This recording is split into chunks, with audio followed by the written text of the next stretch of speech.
Hello and welcome to the Boomer podcast. Today I have with me a legend in cricket writing. He has inspired many to take up the profession, and his writing has also inspired me into cricket journalism. For me, I've been very fortunate to get some of his articles through online sources and online mediums. Though I would say I would consider myself unfortunate that I've not been able to get the Sports Star magazine in my hand. But with the help of online sources, Sports Star articles, I've been always able to get through him. I've got the legend himself, Vijay Lokpally, sir, on the show. Welcome on the show, sir. It's a great honor to talk to you. Thank you, Abel. It's my fortune. I'm very honored, privileged, and thank you for having me on your show. Yes. I was waiting for it, Yeah. so I'm as excited as you are. Yeah, definitely, sir. So I'll just get to it. As in this podcast, we always talk about the journey of the people. How did it all start for you, and was there any motivating factor to it? Yes, it started with my own reading. I had this habit to read and to write. I was into essay writing, and I did win a few prizes. But essentially, it so happened that there was a test match in Delhi in Wow. 1969 where my mother gifted me a ticket to the game, and it was a spectacle for me. So at the end of the day's play, I would walk back home and narrate the day's play to my mother, and she would just sit and listen to whatever I had to say and share. And it so happened that she said, "Why don't you write about it? You are telling me it's a good storytelling that you have done all 4 days of the match. Why don't you Right. make it a habit to write?" So that Hmm. was one reason. She inspired me. She encouraged me to play also and write also. And when Right. Mr. Bishan Singh Bedi retired, I wrote a story which was appreciated by him, and Right. he gave me a letter. He gave me a letter as a token of appreciation, and I preserved that letter even now. Wow. So that was the turning point of my life. No, I've heard about your relationship with Bishan Paji. Tell us something about it, sir. I am very privileged. I'm one of the few who can talk to him, call him anytime. And we have had conversations which have begun at 5 in the morning because he would call up and discuss religion. He's very deeply into it, and he would share his thoughts. And I loved them because it was the best positive day to the start to the day. And to hear it from Mr. Bedi was an extremely, I must say, a very humbling experience for me, honestly. And he took pains, and he also guided me in my cricket writing, in my understanding of the game. If I made a mistake, he would be first to call me and blast me in the morning. And Wow. yes, and he would correct me also. And there were times he would praise, but he never spared criticism when he Right. thought. Right. Right. Now let's go back to those early 80s and where cricket was much more fluid and journalists and cricketers could interact much better. In the recent past we are getting all the lot stories that relationship between journalists and cricketers are, probably broken down. How was the relationship like back in those days? Because you have seen it all. You've seen the cricket grow, you've seen the relationship with the player, and you have some great rapport with some of the legends of the game. How was it? I'd like to know some of the anecdotes and some of the memories what you have. Well, I was fortunate, extremely fortunate, to be born in an era when there was the access to players was very easy, and very friendly relationships between the media and the players. Of course, there were exceptions where players did not like a particular journalist for his writing, but I got along very well even after I criticized them, and I would spend a lot of time with them in the game, after the game, going out with them, meeting them during off seasons, visiting each other's houses. So that kind of developed a bonding where they came to respect my writing, and I also realized that I had to draw a line where which I should not overstep, whether Right. it comes to knowing the player or whether it comes to criticizing him. So I learned very early in my life that one should be very careful when we criticize, because the player is always trying his best. Right. And if yeah, and you must realize that if his best is not good, Hmm. You should give him another chance to prove himself. Right. And it's very easy to criticize Abel. I mean, you may write and then you feel bad later on, which did Right. happen with me a couple of times. I was harsh in my criticism, and I felt Hmm. bad after that. And I did improve. I changed myself, but Hmm.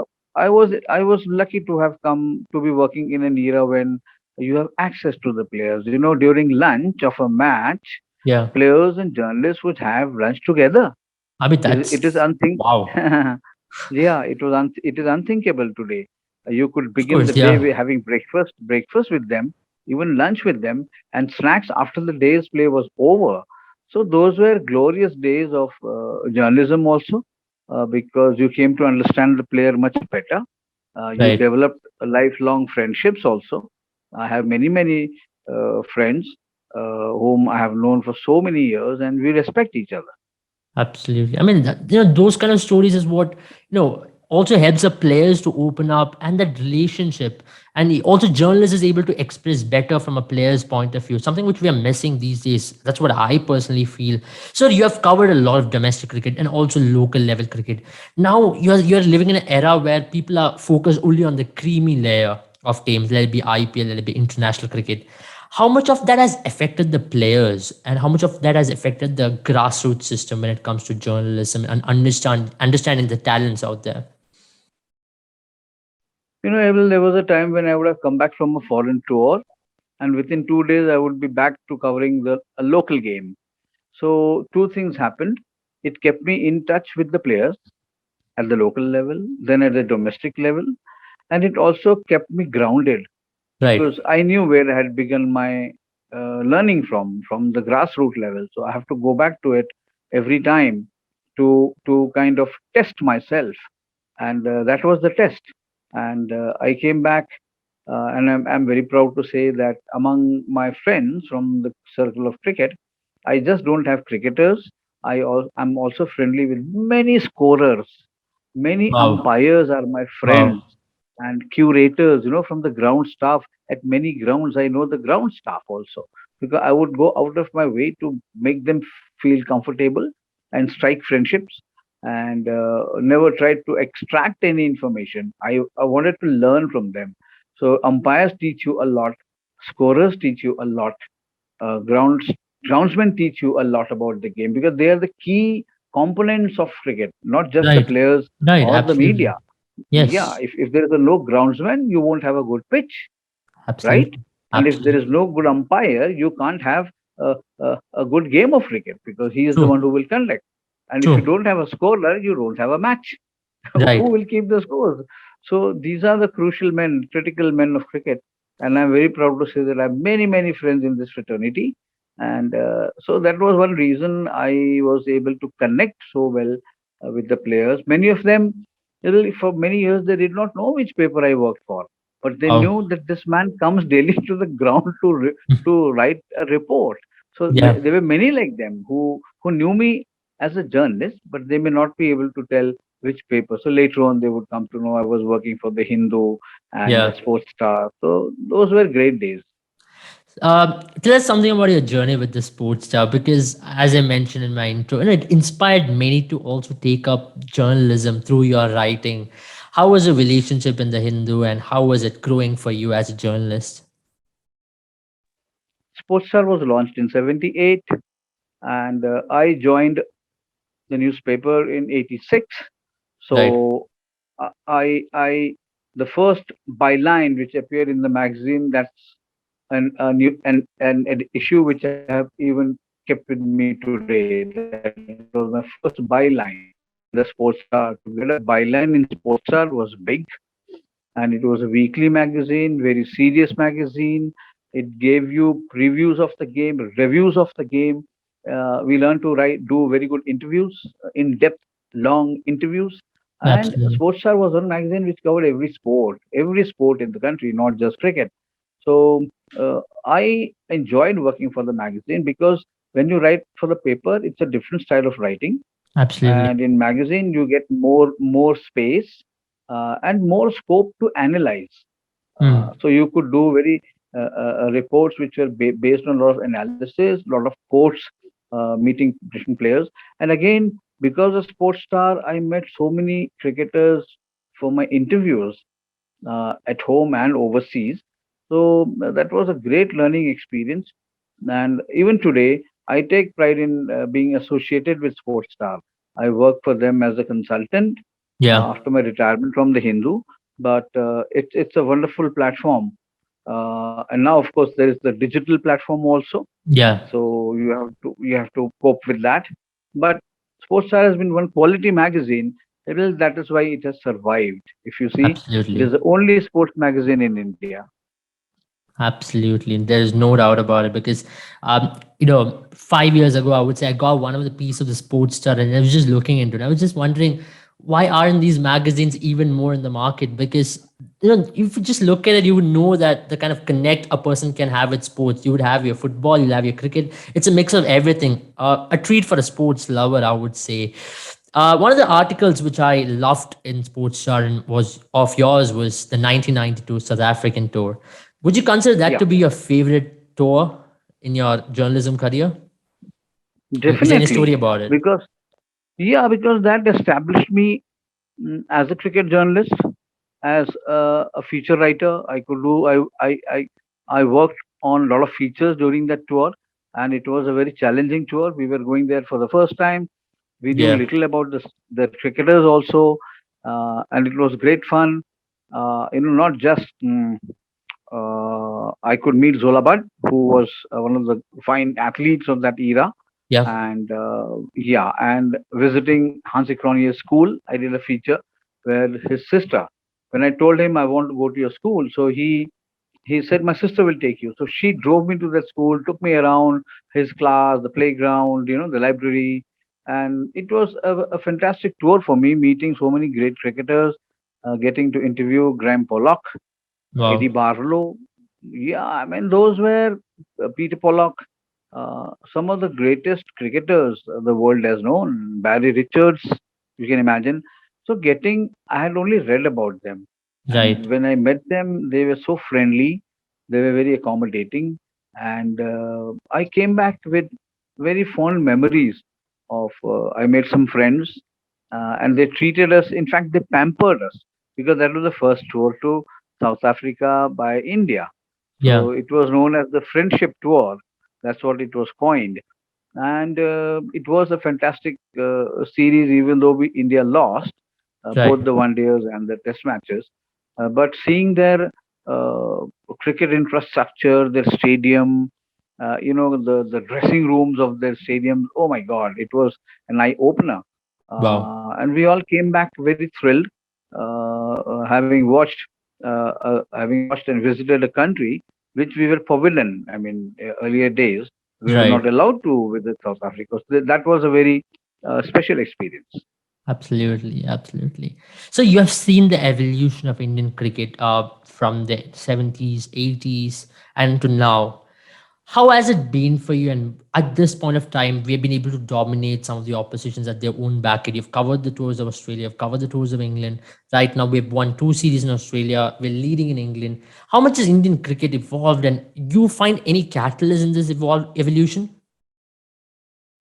Well, I think it has involved because the administrators realized that they will have to keep pace with the other countries in Right, terms of infrastructure, in terms of facilities to be provided to the players. One, and identifying talent at the under 19 level, then grooming them.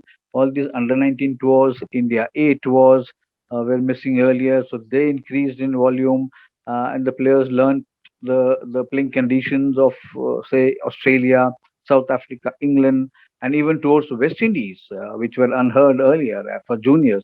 But the concentrating on juniors was the best thing to happen to Indian cricket, right. and the National Cricket Academy where they're able to train for long. Their injuries are treated very well. So it was just a second. I'm sorry, one second. No issues, no issues. All right. So this was this improvement of infrastructure is what gave a twist or maybe a big boost to Indian cricket, and the changes in in when I say playing conditions, I mean the pitches. The Yeah. pitches underwent a lot of changes, and Yeah. it was also the fact that they started favoring fast bowlers. Earlier, India would produce spinner-friendly pitches, and then the number of fast bowlers improved. So India became a potent force in fast bowling because it was no more that India would rely on just the spinners. So the domestic cricket, the Ranji Trophy structure became far more competitive, and Absolutely. players also realized that the selectors were now concentrating on giving opportunities at the right time. So that Mm. which was missing earlier. So all Absolutely. these aspects, combined to make Indian cricket so strong today that you are at home, India is unbeatable, and Yeah. overseas, they've won series in Australia. They've won in, I mean, they've done well in the West Indies, in the New Zealand. It's unfortunate they lost to South Africa despite being the stronger side. But Yeah. playing the WTC final was an indication of how India has improved as a test team. Absolutely, absolutely. So you have covered a lot of India-Pakistan tours, and you have some great friends in Pakistan in journalism circuit and a little bit cricketers. Steph, can you share some of the memories from India-Pakistan tours for our viewers, and what has been one of your favorites? See, India and Pakistan, they go back to 1952, the first series after partition, and they have been very competitive, very fiercely fought series. If you remember, India going in 1978, Right, it was a very high-profile series. Again, India lost, and then of course, right, when Pakistan came to India in '79, they were beaten by the same margin, 2-0 in a six-test series. And India-Pakistan cricket, often what happens is they are under pressure. Most of the cricket is played under pressure for different reasons.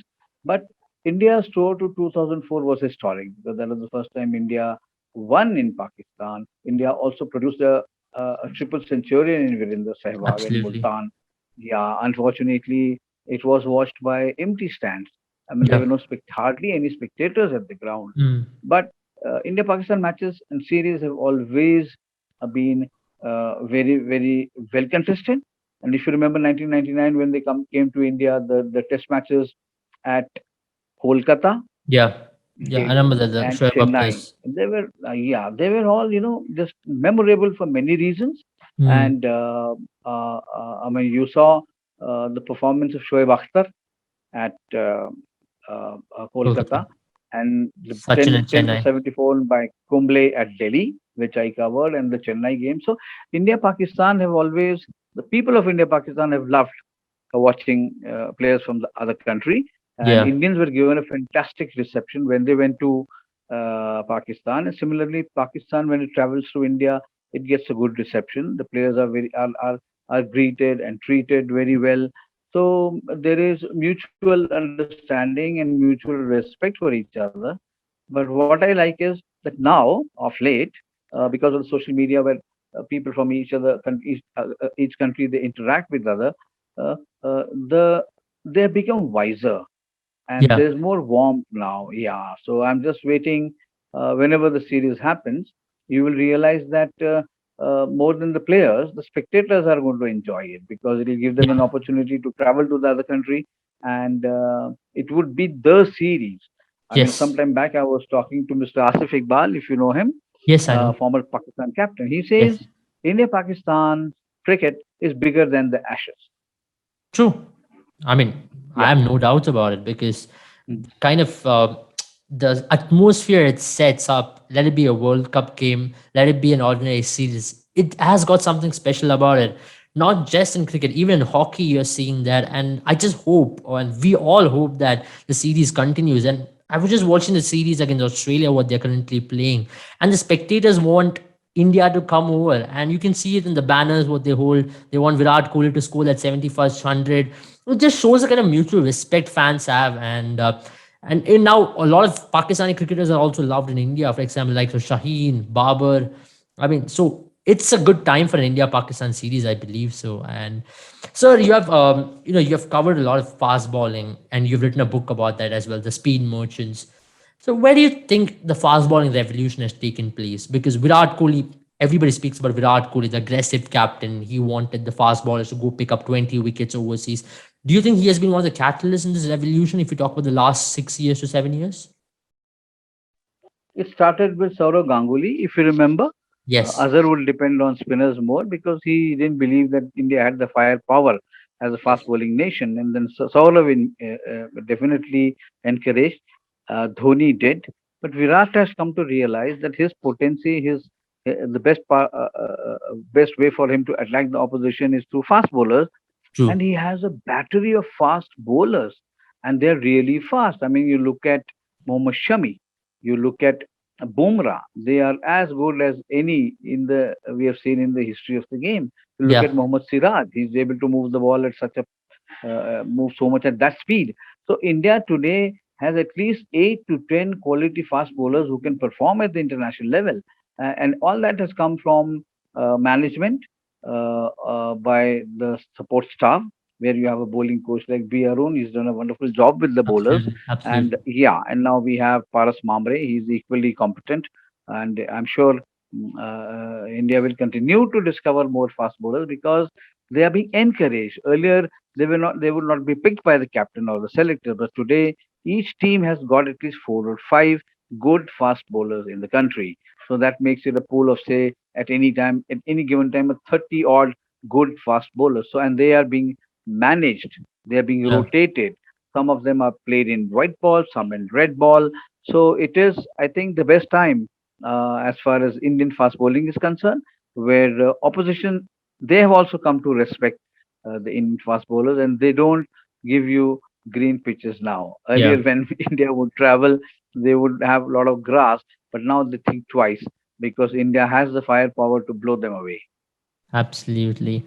Now talking about that, now we have Rohit Sharma as our full-time captain, all three formats. One of the things which I wanted to talk to you about was now he's given the Test captaincy, and Test captaincy comes with a lot of pressure, and it is a grueling job. But at the same time, it can be exciting as well. Now the two World Cups in hand, 2023 and 2022, the T20 World Cup. Now giving him the Test captaincy, how much of it will that affect him in terms of workload and in terms of managing that as well? Yeah, in Virat's case, it was about leadership management. That's what Saurav Ganguly had said. They wanted to distribute work. So here he has been saddled with Test captaincy also, but we'll have to see.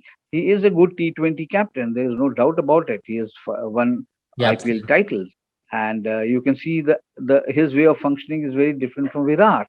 Right? Absolutely. He is a bowler's captain. He wants the bowlers to decide the course of the game and the field they want. But of course, Virat also was not different. But here it is. I mean, how should I put it? The focus is on the fact that Rohit now has a very compact, very experienced team Absolutely. where he has the support of Virat as a normal cricketer, which to me is the best thing to happen. Because if Virat was not able to, he was not enjoying his captaincy. He has given up the job for Rohit and has assured him all his help. So Yeah, that is, I think, a very good sign. And it is the best time for Rohit, maybe another couple of years, as long as he plays. I don't know. I mean, if he plays beyond that, it's good for Indian cricket. But as long he's there, he will get the support of the players, and he himself is a very thinking captain. He is a good student of the game. So I'm true, sure whether it is Rohit Sharma or Virat Kohli or Rishabh Pant is there, so he has the nucleus of a team which can beat the world. So that way, I true, think he's been lucky. true, true. I just read your article on Rishabh Pant as well. So do you find that this kind of play which he has in Test cricket is certainly helping him and also bringing the crowd into Test cricket? Because nowadays, if you talk about Test cricket, it is a format which is considered to be dying because of the duration it has, because of the lifelessness in more often than not in some of the pitches what we are seeing right now. Is Rishabh Pant a crowd puller like a batsman, which will probably change Test cricket? Rishabh Pant is a crowd puller, whether he's T20 or red ball cricket. I mean, he is a fascinating player and he's going to go far. He is going to become one of the greatest. You mark my words. He is very different. He's fearless. He has a technique. and essentially he has some amazing firepower. You look at what should I say, the power he generates in his shots, all the one-handed sixes, and the way he drives the ball. He is wanting to dominate. So after a long time, we have had a player like Rishabh Pant who wants to bat freely, and he Right. has no inhibitions about getting out. So he has no fear of failure. So to True. me, it's a rare quality in Indian cricket. If you can tell me, we haven't had many players who did not have the fear of failure. So Rishabh Pant is ahead of them. Even Virat doesn't have fear of failure. But Rishabh to me is a very exciting batsman who will bring crowds to the ground, whether it is a T20 game, ODI game, or a Test match. Absolutely, absolutely. So it was great interacting with you because to have your knowledge and your in-depth analysis on the game, it's always a great pleasure. And thank you for joining us. I hope you'll join us in the future shows as well. I hope you enjoyed it. I'm sure that our viewers are going to get some great insights, some great memories from your experience as well. Thank you so much for joining the Boomer podcast.